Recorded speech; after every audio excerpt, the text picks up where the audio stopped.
힘이 됩니다. 다시 한번 감사의 말씀드립니다. 우리 이 시간 함께 나눌 말씀은 잠언 27장 1절 말씀입니다. 우리 잠언 27장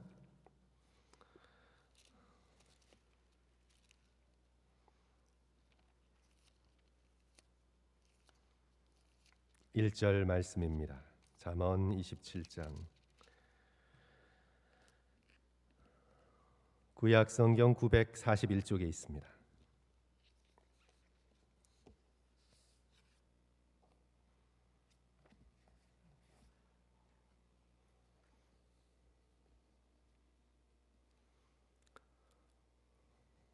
잠언 27장 1절 우리 다 같이 한 목소리로 읽습니다. 너는 내일 일을 시작. 너는 내일 일을 자랑하지 말라. 하루 동안에 무슨 일이 일어날는지 내가 알 수 없음이니라. 아멘. 우리 한 번 더 읽을까요? 너는 내일 일을 시작. 너는 내일 일을 자랑하지 말라. 하루 동안에 무슨 일이 일어날는지 내가 알 수 없음이니라. 아멘.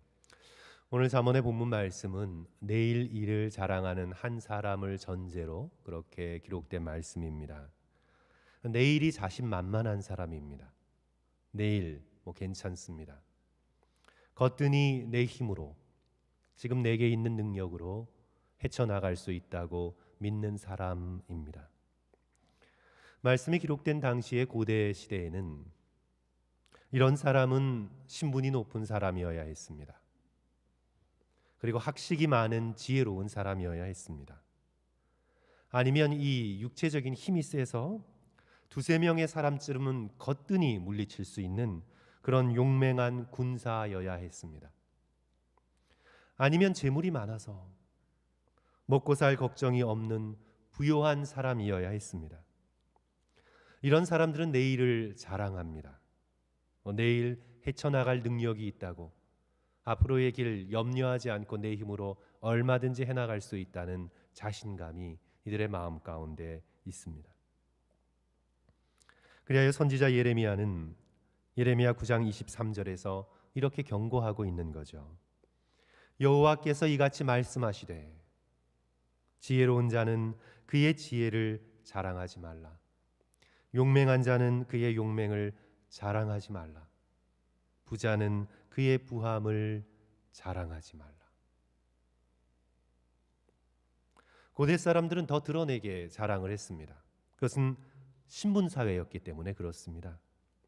자신의 신분, 그리하여 자신이 가지고 있는 권세, 그리고 자신의 지식, 자신의 부요함, 입고 있는 옷에서부터 드러났습니다. 그 사람의 말투와 걸음걸이에서부터 저 사람은 이 시대를 이끌어가는, 살아갈 수 있는 그런 사람이라는 신분을 통해 그 사람의 자랑이 드러났습니다. 그런 고대 사회에서 말씀하고 있는 거죠. 예레미야의 말씀도 그렇고 잠언의 말씀도 그렇고 계속되는 하나님의 말씀은 자랑하지 말라. 인간은 자기의 힘을, 자기의 지혜를, 자신의 용맹함을 자랑하지 말라 말씀하고 있습니다. 오늘날 자랑을 생각할 때 이 자랑은요, 자기 자신을 드러내는 것인데, 자기 자신을 드러내는 것이지 않습니까? 나는 이런 사람입니다. 자기 자신을 드러내는 것인데, 말로나 표정으로나 행동으로나 몸짓으로 이렇게 드러내는 것입니다. 그런데 이런 외적인 어떤 자랑의 표정, 행동, 몸짓 그런 것들보다 훨씬 더 깊은 곳에 자기 자신을 흡족해 하는 감정, 그것이 자리 잡고 있습니다. 내 자신을 흡족해 하는 감정. 자신을 볼 때 흡족합니다. Feel good about myself. 내 자신을 볼 때 괜찮아 하고 흡족합니다. 그리고 이 자랑은 언제나 다른 사람의 다른 사람과의 비교를 전제로 합니다. 나는 흡족한데 저 사람은 아닌 것 같아요. 그리고 저 사람을 보니까 내가 더 흡족해요. 이것이 바로 우리의 자랑을 이끌어가는 우리의 마음의 작동 방식입니다. 그래서 내일이라는 인생을 내 힘으로 잘 살아갈 수가 있습니다. 하나님을 의지하는 마음이 없어요. 우리가 내 스스로를 자랑하기 시작할 때 하나님을 의지하는 마음, 그 마음이 점점 줄어들게 되는 것을 보게 됩니다. 하지만 오늘의 말씀은 너는 내일 일을 자랑하지 말라라고 명령하고 있습니다. 왜냐하면 하루 동안에 무슨 일이 일어날는지 내가 알 수 없음이니라. 우리의 실상은 어떤 것이냐면 하루도 내 마음대로 해나갈 수가 없습니다. 하나님께서 우리의 코에 호흡을 걷어가시면 우리는 하루도 살아갈 수가 없습니다. 한마디로 하나님 앞에 내가 누구인가를 깨닫게 될 때 우리는 자랑하지 않게 됩니다. 우리는 하루하루를 하나님께로부터 받아서 살아가고 있는 것입니다.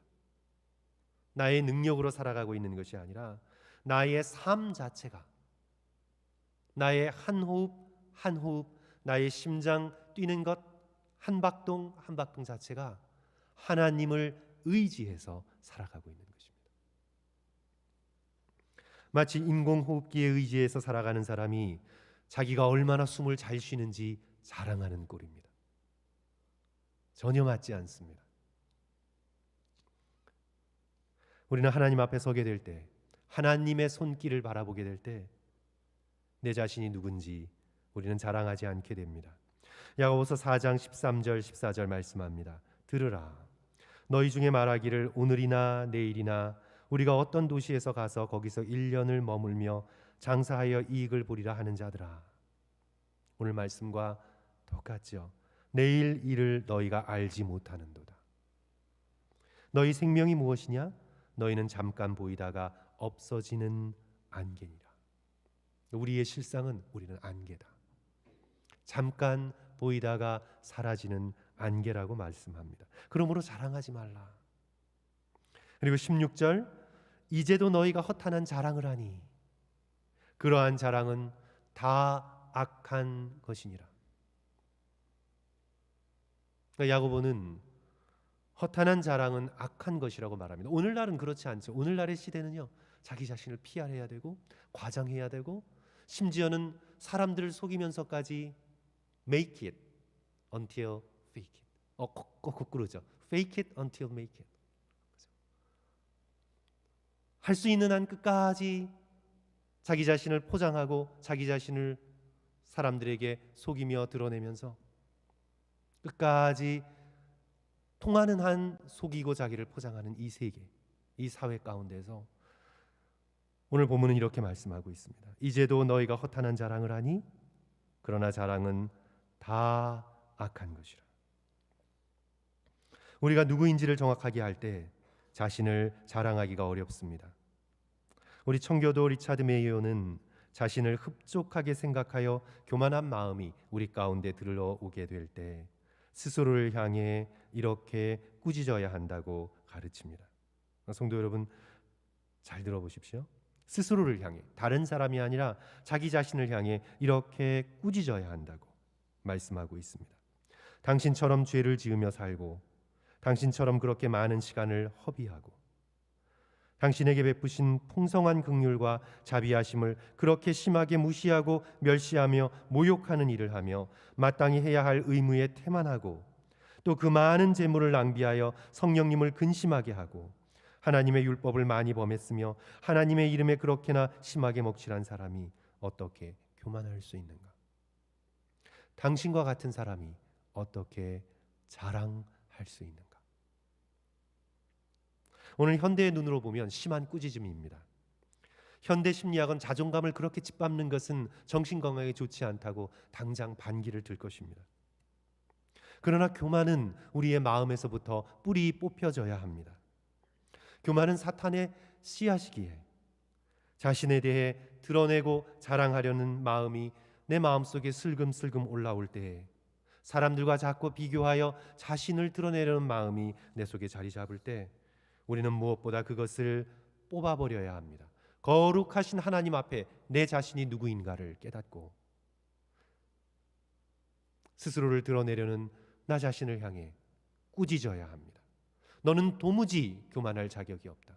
너는 도무지 자랑할 수 있는 것이 단 하나도 없다. 종교개혁자 마틴 루터는 말했습니다. 나는 로마 캐톨릭의 교황보다 내 자신이라는 내 마음의 교황이 더 두렵다. 자아는요, 가만히 놔두면 자꾸 군림하려고 듭니다. 마틴 루터 시대의 교황처럼 내 마음속에 자꾸 군림하려고 해요. 스스로를 높여 스스로를 치장하려고 합니다. 마땅히 찬송받으시기에 마땅하신 하나님, 그 하나님을 잊어버리게 만들고 자기 자신이 모든 영광과 존귀를 취하게 만듭니다.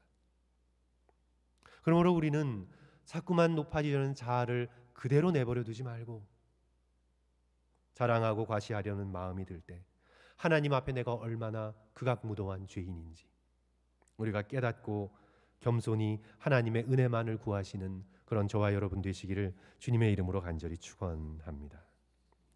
오늘 본문의 말씀은 자랑하지 않을 수 있는 중요한 깨달음이 바로 죽음을 묵상하는 데서 온다고 말씀합니다. 메멘토 모리이죠. 우리 다 함께 오늘의 말씀, 본문 말씀 다시 한번 읽습니다. 너는 내일 일을 자랑하지 말라. 우리 같이 읽습니다. 시작. 너는 내일 일을 자랑하지 말라. 하루 동안에 무슨 일이 일어날는지 내가 알 수 없음이라. 하루 동안에 내게 무슨 일이 일어날지 너는 알지 못한다는 말씀이죠. 죽으면 나의 자랑은 아무 소용이 없습니다. 오직 하나님의 은혜밖에는 기대할 게 없습니다. 다시 마틴 루터가 자신의 죽음을 겪어가는 과정을 통해 그는 주변 사람들에게 이렇게 말했습니다. 나는 거지다. 나는 거지다. 그가 인간적으로 자기 자신을 보면요, 얼마나 내세울 게 많았을까요? 한 시대를 결정할 수 있는 개혁자로서 그의 이름이 역사에 기록됩니다. 마틴 루터, 그 이름이 기록됩니다. 그리고 오늘날까지 500년이 흐른 오늘날까지 우리는 그를 기억하고 있습니다. 그러나 그가 자신의 죽음의 과정을 겪으면서 그는 끊임없이 주변 사람들에게 나는 거지다. 나는 정말 거지다. 하나님의 자비, 하나님의 구원, 하나님의 불쌍히 여기심을 의지할 수밖에 없는 나는 거지다. 사랑하는 성도 여러분, 영적으로 볼 때 우리는 정말 거지입니다. 우리는 길거리의 홈리스를 비하하고 그들이 마치 문제덩어리인 것처럼 우리가 그렇게 여기지만 사회적으로는 그럴 수 있어요. 그러나 본질적인 면에서 우리는 다 거지입니다. 우리는 다 벌거벗은 몸으로, 다 늙은 모습으로, 우리의 호의 호흡 하나 내 것이라고 주장할 것 없이 우리는 그렇게 하나님 앞에 서야 하는 하나님의 자비, 하나님의 용서, 하나님의 긍휼, 예수 그리스도의 십자가의 사랑, 우리는 그것 하나만을 구해야 하는 저와 여러분은 모두 거지입니다. 오늘의 현대 사회는 죽음을 깊이 묵상하지 않는 그런 시대입니다. 교회 안에서도 치유, 완쾌됨만 얘기하지 죽음 앞에서 내 영혼이 어떤 모습을 갖추어야 하는가를 묵상하고 간구하고 가르치지 않습니다. 죽음을 회피합니다. 그러기에 사람을 교만하게 만듭니다. 그러므로 사람의 이미지, 사람의 지금의 겉모습, 그 사람이 누리고 있는 이 시대의 이 사회의 여러 가지 특권들을 부각하고 교회 자체가 이미지로 자기 스스로를 가꾸기 시작합니다. 죽음을 묵상하지 않습니다. 여기서 영원히 살 것 같은 착각 속에 빠져서 언제나 치유만 말하지 죽음 앞에서의 겸손한 배움과 하나님 앞에서의 모든 것을 맡기는 아주 중요한 영적인 과제를 가리키고 말하지 않습니다. 마치 죽음을 받아들이는 것처럼 말하면 믿음이 없는 사람처럼 여깁니다. 기도의 용사가 아닌 것처럼 여깁니다. 그래서 죽음을 알리는 사인이 내게 가까워졌음을 느낄 때 하나님을 향한 원망의 마음이 커지기 시작합니다. 그러나 예전에는 불과 한 150년, 200년 전에는 그때까지는요, 누구나 다 예외 없이 집에서 죽었습니다. 요즘은 누구나 다 거의 많은 분들이 병원에서 돌아가시지만 예전에는 누구나 다 예외 없이 집에서 죽었습니다. 아이들은 어렸을 때부터 죽음의 냄새를 맡고 자랐습니다. 죽음의 냄새가 어떤 것인가를 집안에서부터 어린아이들은 알고 있었습니다. 할아버지, 할머니 다 집안에서 돌아가셨습니다. 그리고 형제자매 중에 살아있는 형제자매보다 죽은 자가 훨씬 더 많았습니다. 성도 여러분, 빅토리아 시대의 영국 소설을 읽어보시면요, 제인 어스틴이든 앤토니 트롤럽이든 빅토리아 시대의 영국 소설을 읽어보시면 꼭 어렸을 때 죽는 형제자매의 이야기가 반드시 나옵니다. 죽음은 언제나 젊음과 함께 있어 왔습니다. 죽음은 늘 가까이 있어서 내가 누구인지, 내가 어떤 존재인지 죽음은 늘 우리에게 알려주었습니다. 그러나 오늘은 죽음을 밀쳐냅니다. 화장을 합니다. 코스메틱, 얼굴에 화장을 하듯 화장을 합니다. 죽음을 저 멀리 몇몇 사람들의 프로페셔널한 잡으로만 밀쳐냈습니다.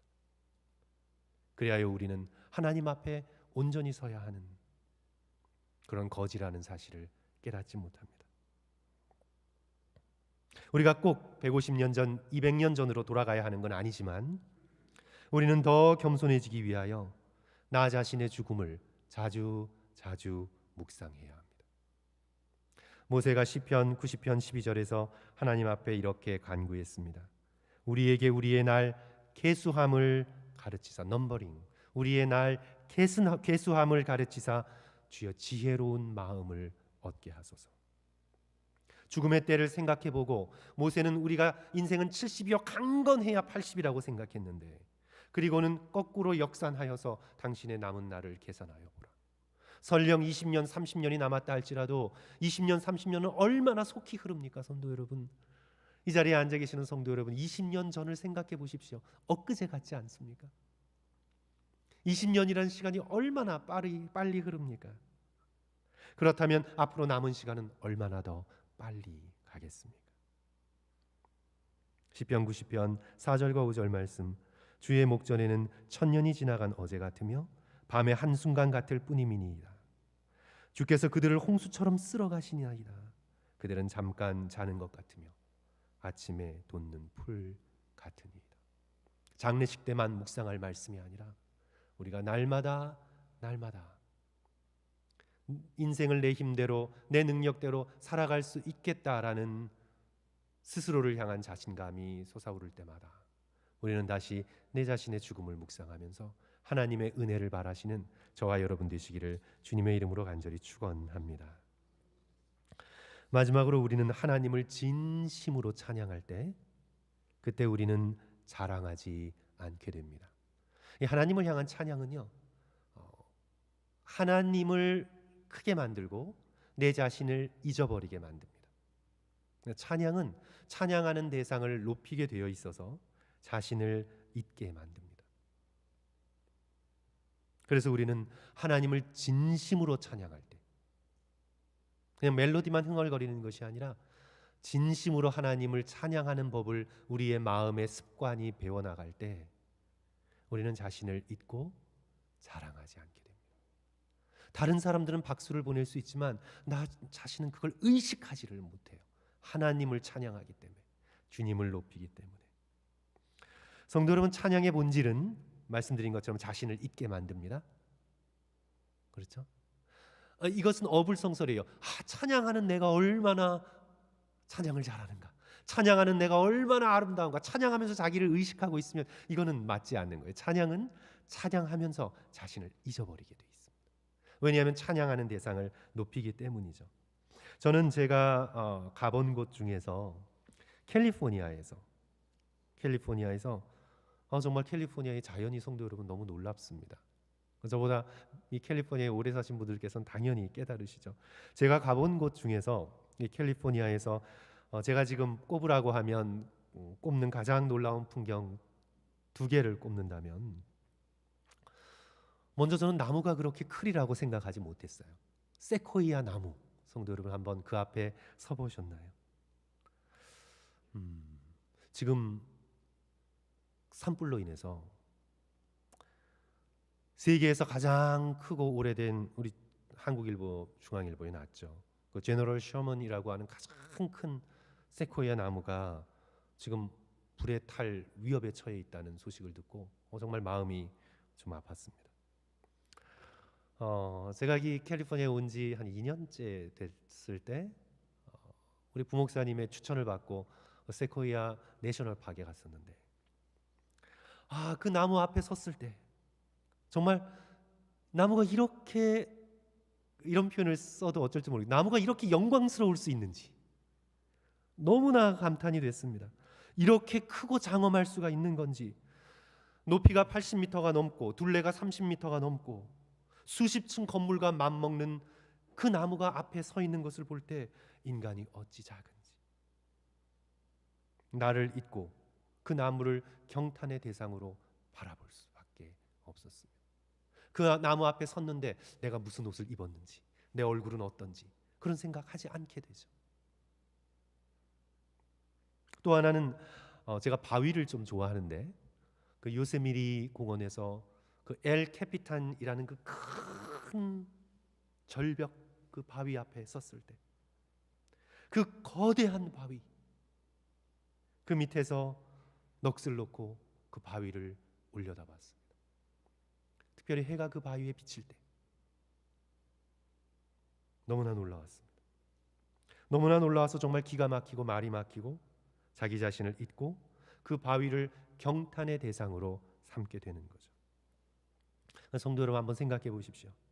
나무와 바위가 그 정도라면, 나무와 바위가 그 정도라면 이것을 창조하신 하나님은 얼마나 더 대단하시겠습니까?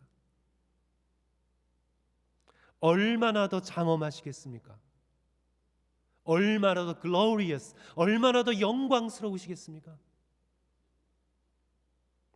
찬송가 79장 후렴구처럼 주님의 높고 위대하심을 내 영혼이 찬양할 수밖에 없습니다. 주님의 높고 위대하심을 내 온 마음을 다해 찬양할 수밖에 없습니다. 하나님을 높이고 찬양할 때 우리는 나 자신을 잊어버리게 됩니다. 언젠가 제가 말씀드렸듯이 찬양은요, 성도 여러분, 가사를 음미해야 합니다. 세상의 유행가라면 그냥 좀 내 마음을 터치하는 곡조를 떠올리면 되겠지만, 우리의 믿음의 백성의 찬양은요, 그 가사를 음미해야 합니다. 그래서 원래 옛날에 찬송가의 작곡은요, 웬만하면 기교를 부리지 않았어요. 가사를 드러내기 위해서, 하나님을 높이기 위해서. 그래서 우리가 찬양을 할 때 온 마음을 다해 그 찬양의 가사를 마음에 새기고 그것을 고백하는 마음으로 불러야 합니다. 많은 경우에 우리가 찬양을 부를 때 곡조는 흥얼거리지만 우리의 마음은 가사를 떠나 오만 가지 생각에 다 흩어지잖아요. 찬양하는 순간에도 내 자신을 생각하고 걱정을 생각하고 오늘 있어야 할 일, 내일 있어야 할 일, 이런 것들 속에 계속 끊임없이 생각이 떠돌잖아요.